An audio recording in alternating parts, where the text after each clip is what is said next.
Question बताओ, ये last year आया था।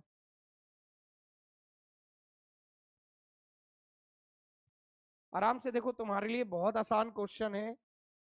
जो चीज तुम्हें क्लिक नहीं होगी वो बताऊंगा ही बताऊंगा मैं। मैक्सिमम मिनिमम लाना है, तो मैक्सिमम मिनिमम के लिए तुम्हें क्या चाहिए होता था? एफ डैश चाहिए होता था, ठीक है। लेकिन यहाँ इंटीग्रेशन का फंक्शन है, तो आप एफ डैश इजिली फाइंड कर सकते हो, जैसे कि बताया गया है। फाइंड कर लो, टी की जगह पर पहले एक्स स्क्वायर, जहां जहां टी है वहां वहां एक्स स्क्वायर, तो ये मिला एक्स की पावर 4, फिर -8x² प्लस 15, और अपॉन में आया ई की पावर एक्स स्क्वायर। ठीक है। अब अपर लिमिट का डेरिवेटिव बता दो, 2x। अच्छा ये बताओ, आप जब आप लोअर लिमिट रखोगे यानी टी की जगह 0 रखोगे और बाद में 0 का डेरिवेटिव, तो सेकंड वाला टर्म पूरा ही 0 हो जाएगा। आप बोलो तो मैं लिख दूं इधर पे, हट गया ये। अब आपको एफ डैश का साइन डायग्राम बनाना है कि ये किस टाइम पे पॉजिटिव है, किस टाइम पे नेगेटिव है। फर्स्ट डेरिवेटिव टेस्ट बोलते थे इसको, अगर आप रिकॉल करो तो। उससे आपको इंक्रीजिंग डिक्रीजिंग पता चलेगा, और इंक्रीजिंग और डिक्रीजिंग के बीच में मैक्सिमम मिनिमा पता चल जाएगा। तो उसके लिए इसके फैक्टर देखिए, ये तो हमेशा प्लस का ही रहेगा, ई की पावर हमेशा रहेगा पॉजिटिव। ठीक है। अब इसके फैक्टर बना लो, तो इसके फैक्टर आप बना सकते, बना लो। इसके फैक्टर क्या आएंगे? 15 है और 8 है। एक्स स्क्वायर को एक्स की तरह ट्रीट कर लो, तो 5 और 3 शायद आ रहे हैं। 5 और 3 आएंगे, तो यानी इसके फैक्टर आए x² - 5, x² - 3, अपॉन में ई पावर एक्स स्क्वायर, और यहाँ पे 2 की पावर 2x।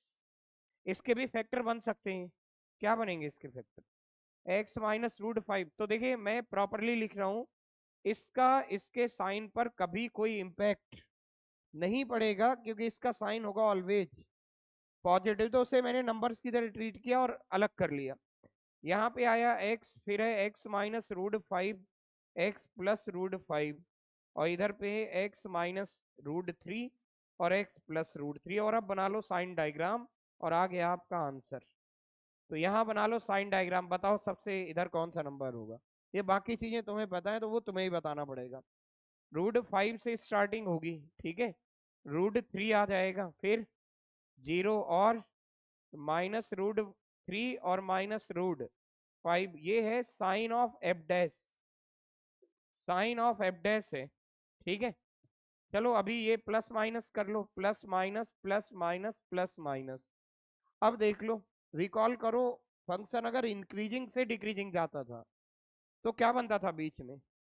पहले इंक्रीजिंग बाद में डिक्रीजिंग मैक्सिमा, और डिक्रीजिंग के बाद इंक्रीजिंग मिनिमा। तो मैक्सिमा ढूंढ लो इसमें, पॉइंट ऑफ मैक्सिमा ढूंढो, पॉइंट ऑफ मिनिमा यहाँ लिख देते हैं।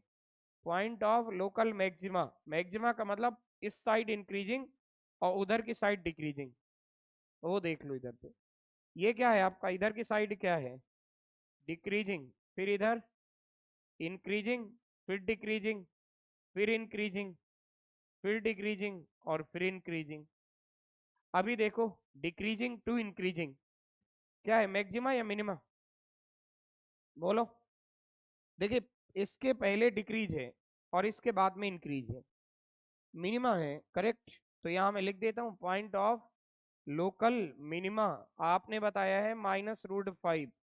बाकी यार अब खुद से बताओ, बताते जाओ।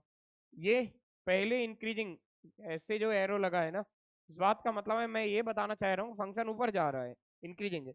पहले इंक्रीजिंग बाद में डिक्रीजिंग मैक्सिमा, तो ये आ गया इधर।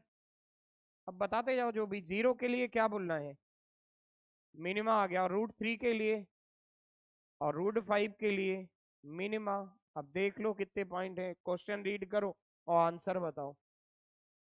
क्या पता क्या करना था इसमें, मैक्सिमा एंड मिनिमा, तो किसको बताना है अभी?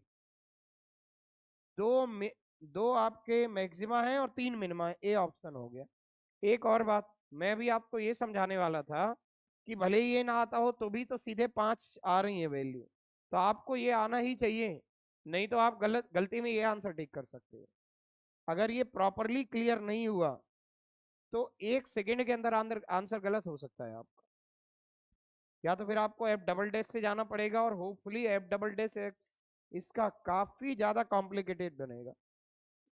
अगर आप इसका भी डेरिवेटिव करोगे तो काफी कॉम्प्लिकेटेड हो जाएगा, बहुत सारा आ जाएगा और कहीं ना कहीं फंस जाओगे आप। क्लियर है? तो इसे नोट कर लो और फिर देन आगे चलते हैं, फिर अगले प्रीवियस ईयर पे चलते हैं। ज्यादा हो रहा है, हो गया क्या?